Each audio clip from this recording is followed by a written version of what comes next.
దేవుని బిడ్లారా, దేవుడు మీకు తోడై ఉండునుగాక. Amen, amen. దేవుడు ఈరోజు బయలుపరిచిన వాక్యాన్ని చదివి ధ్యానించుకుందాం. మీకా గ్రంథము 7వ అధ్యాయము 8వ వచనాన్ని చదువుకొని ధ్యానించుకుందాం. అక్కడ ఏమంటుంటే, శత్రువా నా మీద అతిశయింపవద్దు, నేను కింద పడినను తిరిగి లేతును, అంధకారమందు కూర్చున్నను, యెహోవా నాకు వెలుగుగా ఉండును అని మీకా ప్రవక్త ఈ మాటలు రాస్తూ తెలియపరుస్తున్నాడు. మరి ప్రవక్త యొక్క నిరీక్షణ, విశ్వాసం, నమ్మకం ఎంత గొప్పదో మనకి ఈ అధ్యాయంలో కనబడుతుంది. ఏమంటున్నాడు? నా శత్రువా నా మీద అతిశయింపవద్దు అని మాట్లాడుతున్నాడు. మరి దేవుని బిడ్డ కాబట్టి అనేకమైన శత్రువులు ఉంటారు, కానీ ఆయన మాట్లాడుతున్నాడు, నా శత్రువా నా మీద అతిశయింపవద్దు, నేను కింద పడినను తిరిగి లేతును, నేను అంధకారమందు కూర్చున్నను, యెహోవా నాకు వెలుగుగా ఉండును. ఎంత అద్భుతమైన మాట చూడు.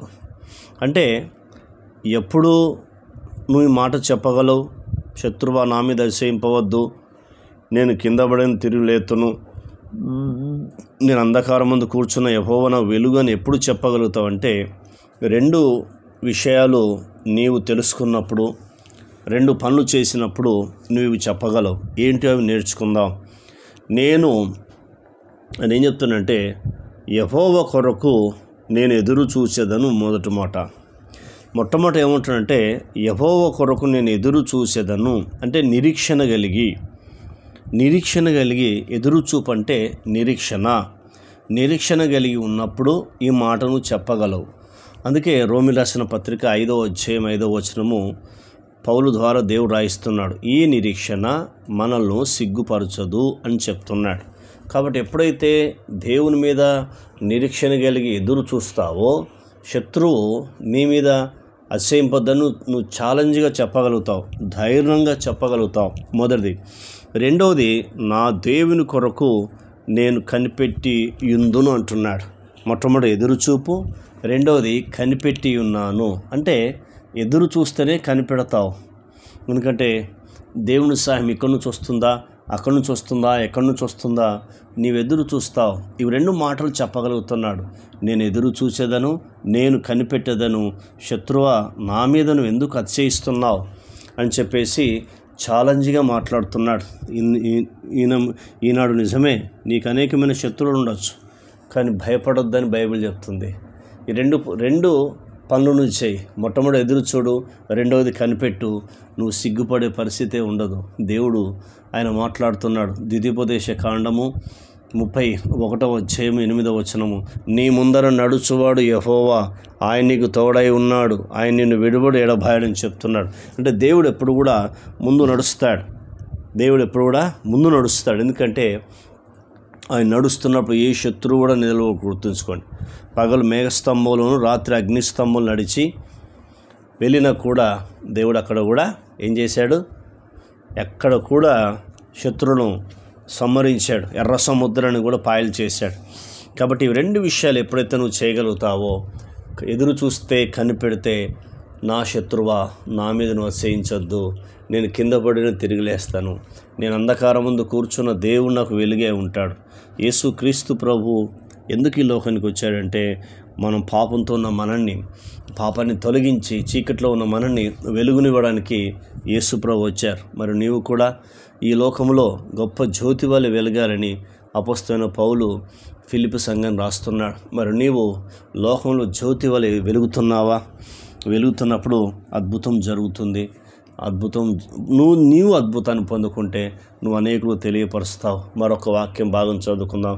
లూకా సువార్త 10వ అధ్యాయం 19వ వచనము చాలా ప్రాముఖ్యమైన మాట. ఇదిగో, పాములను తేళ్లను త్రొక్కుటకు శత్రు బలమంతటి మీద మీకు అధికారం ఇచ్చి ఉన్నాను, ఏదియు ఎంత మాత్రము మీకు హాని చేయదని దేవుడు వాగ్దానం చేస్తున్నాడు.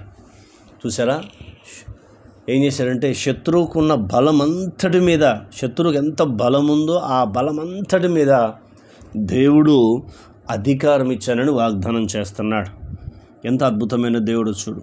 వాగ్దానం చేసిన దేవుడు దాన్ని నెరవేర్చడానికి సమర్థుడు, తగిన సమయం నెరవేరుస్తాడు. కాబట్టి నీవు చేయవలసిందంటే వాగ్దానం ఎత్తిపట్టి ప్రార్థన చేయాలి. శ్రమలు, బాధలు, కష్టాలు వచ్చినప్పుడు కృంగిపోవద్దు, చింతపడద్దు, ఏడవద్దు, ప్రజల వైపు చూడకూడదు, లోకం వైపు చూడకూడదు.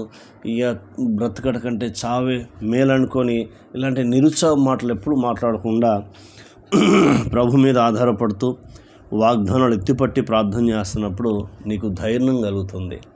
ఆ ధైర్యమే నిన్ను ఉన్నతమైన స్థితిలో తీసుకెళ్తాడు. శత్రు బలవంతుడి మీద అధికారం ఇచ్చే దేవుడు ఎవరు అంటే ఆయన్నే ప్రభు అయిన యేసుక్రీస్తు ప్రభువారు. గుర్తుంచుకో. కాబట్టి నీకు అనేకమైన శత్రువులు ఉండొచ్చు. నువ్వు వ్యాపారం చేసే కాడ, నువ్వు పొలం పని చేసే కాడ, నువ్వు ఏ పని చేస్తున్నావు పని చేసే కాడ, ఉద్యోగం చేసే కాడ, లేదా నీ ఇంటి చుట్టూ ఉండొచ్చు. అయినా నువ్వు భయపడొద్దు. దేవుడు వాగ్దానం చేస్తున్నాడు, నీ పక్షంగా ఉంటాడు, నీతో ఉంటాడు, నిన్ను సజీవుడిగా ఆయన కాపాడుతాడు. అంతేకాకుండా నీ ప్రతి అవసరాన్ని తీరుస్తానని దేవుడు వాగ్దానం చేస్తున్నాడు. మీకా ఈ మాటలు చెప్పగలుగుతున్నాడు. నా శత్రువా, నా మీద నువ్వు అసహించొద్దు అని చెప్తున్నాడు. అక్కడ యేసుప్రభు నీకు వాగ్దానం చేస్తున్నాడు, తేలు పామును త్రొక్కే శక్తి నీకు ఇస్తాను.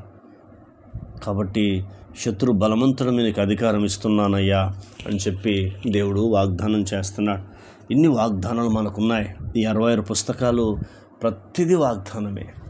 ఆ ప్రతి వాగ్దానాన్ని మనం తీసిపట్టుకొని ఆ వాగ్దానాన్ని ఎత్తిపట్టి నువ్వు ఎప్పుడైతే ప్రార్థన చేస్తావో నీ జీవితంలో అద్భుతాన్ని చూడగలుగుతావు, ఆశ్చర్యకార్యాలు చూడగలుగుతావు. ఒకసారి నిన్ను పరీక్షించుకో, నిన్ను నువ్వు ఆలోచించుకో, దేవుని వైపు చూడు, దేవుని మీద ఆధారపడు, అద్భుతాన్ని చూడగలుగుతావు. ప్రార్థన. కన్న తండ్రి, నీకు వందనాలు. విన్న మాటలు దుష్టతకు పోకుండా సహాయం చేయండి అయ్యా. మీ కొరకు కనిపెట్టమన్నావు, అలాగే మీ కొరకు ఎదురు చూడమన్నావు తండ్రి. నీకు వందనాలు. ఎప్పుడైతే కనిపెడతామో, ఎదురు చూస్తామో, ప్రవక్త వలె విశ్వాసం, నమ్మకం కలిగి ఉంటాం. నా శత్రువా, నా మీద మీరు అతిశయించొద్దు, నేను కింద పడిని లేస్తానన్నట్టుగా మేము కూడా అలా ఉండే కృపను దయచేయం ప్రభా.